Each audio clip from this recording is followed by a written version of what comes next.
Happy New Year, everyone, and welcome back. As 2024 concludes, Newcastle United have finished fifth in the league table across the entire calendar year. And let me put my hand up and say straight away what an exceptional record that is from us. We have ended the year so strongly, and heading into 2025, it is such a huge year for this football club. We have the potential possibility of winning our first domestic major honour in 70 years. We are also chasing Champions League football and are currently well and truly in the mix to do that. But as 2025 starts, officially the transfer window is open. Newcastle can now sell, Newcastle can now buy. And I'm here in this video today to give you 10 options of players that Newcastle will be looking at. Of course, we aren't going to sign 10 players in this window. Let me make the obvious point there. But these are options that our scouts will be looking at. These are options that Newcastle need. I've got some no-brainers in here. I'm intrigued to see your opinions on this video. So I'm going to go through them all now. I'm going to explain why Newcastle will target these players. And I want to see your thoughts down in the comment section. So please do let me know your opinions. I'd love to have a debate and a discussion about some of these players in the comments. But as for me, one final thing. If you enjoy the content, make sure I get down there, hit that subscribe button, smash the like button as well. And without further ado, let's get straight into it. This is a tricky transfer window for Newcastle United to work around with because we will sell before we buy. So some of the options on this list, Newcastle United will only go in for if we actually end up selling the player that we hope to clear off the books and then to get in someone that's fresher and someone that's going to be a young prospect. And the first one straight away is James Trafford. So Newcastle's current goalkeeper situation, we are essentially looking for a goalkeeper that will be beneath Nick Pope, but long term will essentially start ahead of Nick Pope. The issue being is that Pope's out, Martin Tabryka stepped in, 36 years old next month, and he's exceptional. I actually think Newcastle need to keep hold of him. Now, his contract expires in the summer, Tabryka, but for me, I would honestly offer him a 1 year deal. I think we have to offer him a 1 year deal. I wouldn't have said that a few weeks ago, but he's just been that good where James Trafford, if he's available for around the £20 million mark or beneath that, I reckon Newcastle will go on for. We've tried a couple of windows now to get this guy here, and I think you all fully are aware that Eddie Howe and our coaching staff are a massive fan of James Trafford. So again, they will see what they can do with his goalkeeper. But it's an interesting situation because I think Martin Tabryka has done enough to currently be our starting goalkeeper. I think he should start over Nick Pope when Nick Pope gets back until Tabryka makes some mistakes. I also think it's a similar situation with Kieran Trippier.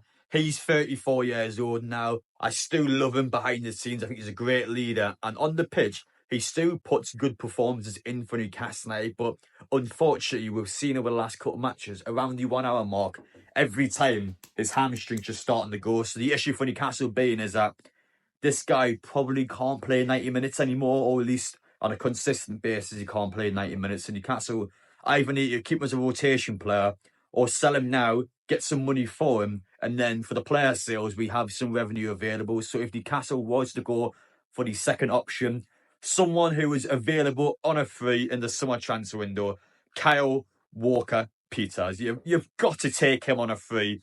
Any player, by the way, now has 6 months left in their deals. Any player who contract expires in the summer, Newcastle is allowed to inquire about now and to get them on a free ahead of that window. And Kyle Walker-Peters is one of those players where on a free, you cannot rule this guy out. I think he's an exceptional free signing. Someone that would be great for Newcastle. Someone that I think would be a good Trippier replacement, I guess, as a backup right back. But again, it would give Livermental competition. I think he's probably good enough on his day to start ahead of Livermental. So it just depends which one is better in form. But 100% on a free, most definitely Newcastle should be looking at this guy. One player I am just sick of talking about by now, but we're just going to get this one quickly over because I don't think Newcastle will get him in this window. But again, Mark Gay, we know, is a player that Newcastle United is interested in. He was meant to be the option that came in because Botman was injured, but with Botman basically being back now, Newcastle have got no real reason to just dump all the money in this window on a signing that Palace don't want to sell. Palace are also going to stay in the Premier League, in my opinion. So there's no real incentive for Crystal Palace to sell him now. In the summer, this could be a player we'd be looking at. Again, keep an eye on this sort of individual in the summertime. But for now, Mark Gay, I don't think he'll go anywhere, but Newcastle, we already know, is a club that is definitely keeping an eye on this man. One area where Paul Mitchell and Newcastle United are probably going to look into, and to be fair, give an example here from NUSC Cook on X, but he shows off just how many options are available on a free in this summer. Of course, with contract situations being up in the air, there are a lot of options out there with Newcastle, especially in this FFP law where we can't spend before selling. You got all these situations to look at. There are some free agents that I think are good for squad depth. I mean, you look at that list there. There's a couple in mind that I actually believe would be decent at backup. So let's say Newcastle was to sell Sean Longstaff either in this window or across the summer. No God, I would definitely take on a free. He is a quality backup for the options that we have. I most certainly believe that he will be a brilliant asset to have on the bench. But obviously, he's probably going to want first team football. If we lose Brentford, I'm assuming Brentford obviously will try their best to keep a hold of him. So if he extends his contract at Brentford, fair enough. But you would assume a guy like him is probably going to want first team football, and I just don't think he would get it in Newcastle. So he's one I want to highlight, but I don't think it would get him. And Gusa, so the option from Napoli, he's not a player I've watched an awful lot of, but again, from what I have seen of him, he looks decent. I think he looks all right. So once again, it would just be a backup option Newcastle. So it's a tricky one with these sort of players. Because you would assume all these players want first team football wherever they're going to go, especially as free agents as well. So if that ends up happening, I just don't think he will be a starting option for Newcastle. And a bit of an interesting player because I do rate him quite a lot. But of course, with his Sunderland links, Ahmed Diallo could potentially be available in a free in this summer, but he's starting for Manchester United at the minute. I know Manchester United are crap, but he's still starting for them.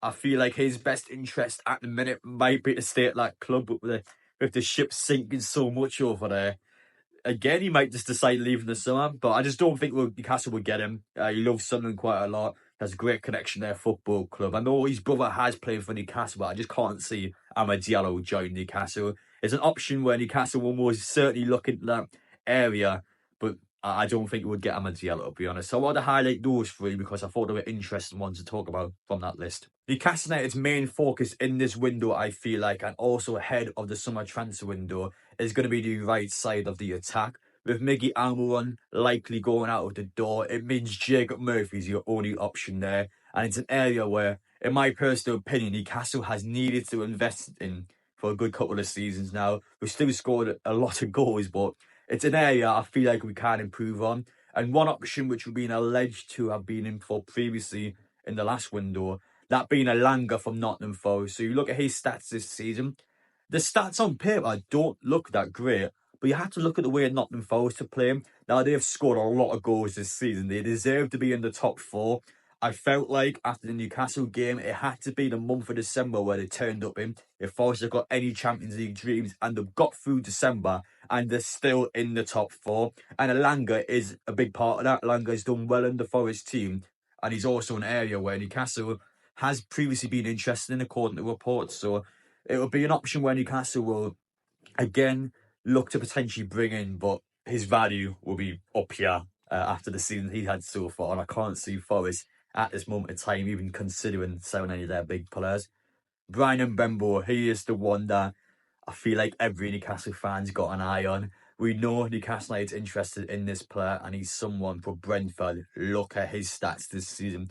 He has already had his best ever season in the Premier League, and we are halfway into it. He's already got double figures out wide, and that's a Brentford team who sought Ivan Toney in the summer. And Mbembo's already had his best ever season. It's just, I mean, look at them stats for an attacking player that goes out wide. I mean, those are phenomenal stats. And he, in my personal opinion, I think he's one of the most underrated players in this league. I just don't know how bigger clubs haven't won him form. Like, how is nobody talking about this guy? He's getting double figures almost every season. I mean, 9, 9, 10. It's just ridiculous for a player, with all due respect, who plays for Brentford, a team that you probably wouldn't expect him to do that well for. But again, 100% he is, I feel like, our dream sign of the window, you could say. It's going to be so hard to bring him in January, but once again, the summertime, you've got to be looking at a guy like this one. As for a player that haven't got an awful lot of knowledge about, but it's Johan Bakayoko. It's an option that's already been reported by journalists. I can't lie, I don't know much about him, but from what I've heard from our supporters and from what I've heard about people on social media, seems to be a great up-and-coming player, someone that is ambitious, someone that wants to do better, and someone for Newcastle that would be an absolute no-brainer, apparently. So, again, I'm going to take your opinion on that one, but yeah, it looks like three good options for Newcastle where they will look into these sort of players, and I feel like this is our main focus of the window. Finally, in terms of what is a controversial opinion for myself, which I'll give out in a minute, but Dominic Calvert-Lewin is available on the free this summer. This is a player that Newcastle United has went in for previously. We know Eddie Howe, we know the coaching staff is keen on potentially bringing Dominic Calvert-Lewin in. And this is a controversial opinion for me, but I actually think he is a good Callum Wilson replacement. Now, I think this is a good signing because of the PSR and the FFP that goes on in the background. I think it's good for that, rather than the fact that Dominic Calvert-Lewin's an unbelievable player. He's not. He's an okay player, but the first problem we've got with Callum Wilson is just how unfit he is. Now, Dominic Calvert-Lewin, over the last 2 seasons, has missed 24 matches, which is a lot of games. Don't get me wrong, that is a lot of games that he's missed. Callum Wilson, over the last 2 seasons, has missed 58 games. 58 games. That is quite literally a season and a half. It's just unbelievable. So Dominic Calvert-Lewin has missed way less than half of those games. So one of the arguments against Dominic Calvert-Lewin on a free is that people think he's as bad as Callum Wilson in terms of injury. He's just not that bad. Yes, he gets injured a bit, but he's nowhere near as bad as Callum Wilson. So I don't think the two are comparable in that aspect. In terms of goals, he got 7 goals last season, which I think is okay in a bad Everton team. But not every single sign is going to be a Botman. Not every sign is going to be a Bruno. Not every sign is going to be an Isak or a Gordon. It's not going to be all of these marquee signs coming in. If getting Dominic Calvert-Lewin on a free as a backup striker to Isak meant that Newcastle could, in the summer, go out, spend hundreds of millions of pounds potentially, get an Mbemba in, get a good centre-half and get a backup goalkeeper.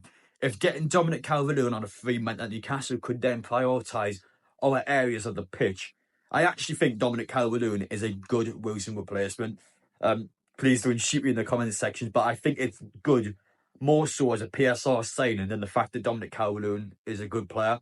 I think DCL is an okay player. I don't think he's that bad. I think on a free, again, I would say yes on a free.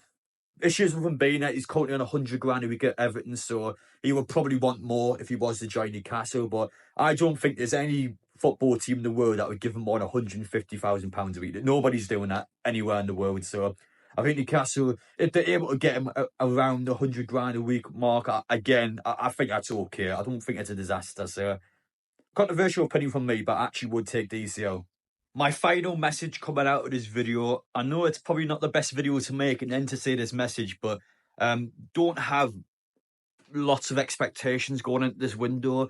Again, Newcastle is awkward in the transfer market. Newcastle will only get an option if that option is a good deal. Newcastle rather would buy quality over quantity. We won't overspend at all. Newcastle could quite literally go for the entire window and not sign anyone if they don't see a good option like we did in the summer. So don't have any real expectations. Again, we are looking to sell before we buy. So if we don't sell in this window, then we probably won't buy. And that's just the awkward situation we're in. This FFP, PSR rubbish, which I'm sure we'll talk about loads over the next few weeks or so. But even though I've shown you lots of good options in this video that Newcastle are most definitely keen on signing, it's also entirely likely that Newcastle might not sign a single one and just not get anyone in this window. So please don't walk away from this video assume that we're going to buy 5 players. That's just not the case at all. But be excited, be ambitious, and be aware that Newcastle will be looking to find deals, but only if the deals are good quality for us to bring in. We will not overspend, and that is the key message to take away from this video. So it could be a case that we might sign no one again, which is annoying, obviously, but we'll talk about it towards the end of the window if that was the situation. But for now, just let me know out of those options available, if you were Newcastle United, which ones would you sign? I would love to hear your thoughts down below. But take care. Of course, updates and news will come out on the channel as soon as we find out about them, so stay tuned. There'll be plenty of videos throughout the month, and we'll see you all in the next one.